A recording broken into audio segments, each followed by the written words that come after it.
Hello everyone, thank you for tuning in to Billionaires Club 101. Hope your day is going pretty good. This video is going to be talking about the Cleveland, Ohio killer, Steven Stevens.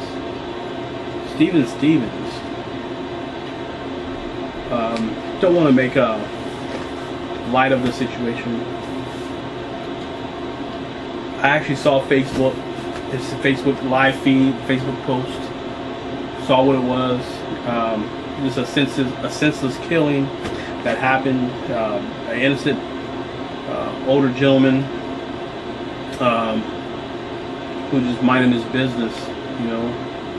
And unfortunately, you know, in California here, you know, you have certain situations similar to that. I'm not gonna take anything away from that killing, but you know, you have a lot of people who are getting gunned down for whatever the case may be. Maybe it's drive-by shootings, or just someone who has mental illness, just went and having a bad day, were able to have access to a gun.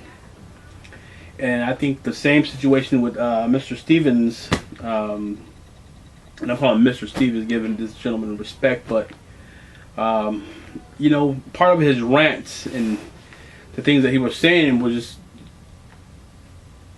some things that you got to take into consideration on the people you're dealing with. And I think, you know, he was saying his his ex-girlfriend Joy Lane this and Joy Lane that, and she made him go crazy. And you know, he's trying to speak to his mom the day before, and she didn't want to listen. And you know, it sounds like, you know, they were probably just tired of him making excuses of him not being a man, or a person who to give him that attention. You know, 37-year-old man, you're not 18 years old, and you know, of course it's good to go to, you know, your mother, your dad, or your peers, your brother, your sister, your friends, your family, you know, if you're having problems. And you know, but are you one of those type of people who are, or was he one of those type of people who every time you turn around he's complaining about something? You know, everyone's tolerance for a person who's always in a bad mood or always have negative opinion about certain things, people kind of shy away from things like that. So maybe it seemed like, you know, maybe he was just a miserable person. Said he had a gambling problem. No one can make you go gamble. You decided to go and gamble and lose everything and lose all your options. You blame it on certain people. You gotta look at yourself. You have to look at your actions. People think gambling is going to be, you know, I'm going to hit the jackpot this round, I'm going to hit the jackpot that round. Next thing you know, you lose all your money. You know, probably the time that he was going gambling could have probably put some of that time into building his relationship with friends and family. Maybe the ex-girlfriend that broke up with him, maybe the mother who didn't want to listen to him. But then again, he also worked in a mental institution, or whatever it's called, mental asylum, whatever it was that he worked with. And he's a supervisor. And you know, I just think maybe he adapted to his surroundings. You know, if you put an animal in a cage, or you put someone out where animals are, they're gonna start becoming that type of animal. I'm not calling people who have mental illness animals, but I'm not sure the level of care that he was in, what capacity he was in. You know, what type of mental illness facility he was working in. And sometimes if you've been around certain types of people and acting in certain types of way, you start to behave that type of way. Case in point, if you're around successful people, you develop the habits of successful people, it's possible you can be successful at whatever it is that they're doing. So if you're around people with mental illness, you are building those developments, and you know, maybe your behavior traits are starting to become somewhat of a person who has mental illness. Now, to record this stuff live and show that he had no mercy, then all of a sudden, out of all things, he gets hungry. He want to go grab some McDonald's and get some chicken nuggets. Well, the chicken nuggets was your downfall. You're getting hungry and getting chicken nuggets. You didn't really think this stuff out. You know, but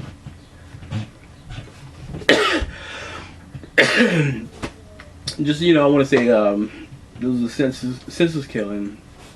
Another thing is that, you know, if you have a friend or a family who's saying they're going to do certain things, they need to talk to you. Stay away from them. Don't go meet with them. Don't try to be the peacemaker.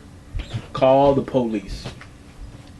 Plain and simple. Say, hey, I have a family member saying they're going to do harm to themselves. They want to meet with me. If they're unsteady, what can you do? You're not qualified to change their mind of what they're going to do. What they could do is some harm to you.